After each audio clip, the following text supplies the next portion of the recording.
Higher secondary হোক কিংবা মাধ্যমিক বা যে কোনো পরীক্ষা, সেখানে তো গার্জেনদের ভিড় হবেই। মানে মনে হয় যেন স্টুডেন্টদের থেকে গার্জেনদের ভিড় বেশি হয়ে গেছে। যাই হোক, খুব ভালো কথা।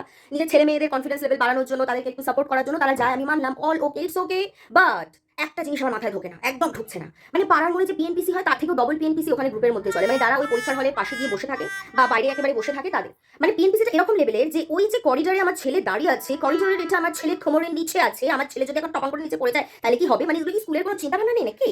হ্যাঁ, ৯টা বেজে গেছে এখনো ঢোকালো না। মানে গার্জেনদের চিন্তা বেশি, যারা হলের মধ্যে রয়েছে, মানে যারা পরীক্ষা নিচ্ছেন তাদের থেকেও গার্জেনদের চিন্তা বেড়ে গেছে। ঠিক আছে, মানে স্কুলটার মোটামুটি যে ডেভেলপমেন্টটা হয়েছে সেটা ভালো নয়, বা স্কুলটার বিল্ডিংটা অনেকটা ছোট, একটু শর্ট হাইটের, একটু অমুক হাইটের। ভাই, যখন আর্কিটেকচার পড়ানো হচ্ছিল তখন কি আপনারা ওখানে স্টুডেন্ট ছিলেন, নাকি ওই বিল্ডিংটা তৈরি করার সময় যে প্ল্যান পাস হচ্ছিল সেটা আপনারাই করতে চেয়েছিলেন বাট আপনাদের দিয়ে করা হয়নি?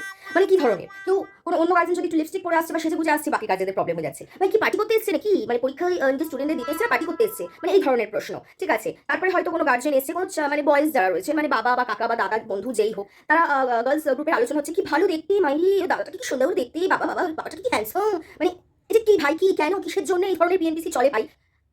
মানে ছেলেরা ভিতরে পরীক্ষা দিয়ে মাথা খারাপ করে ফেলছে, আর এদিকে মা বাবারা এই আলোচনা সভা বসিয়ে দিয়েছে।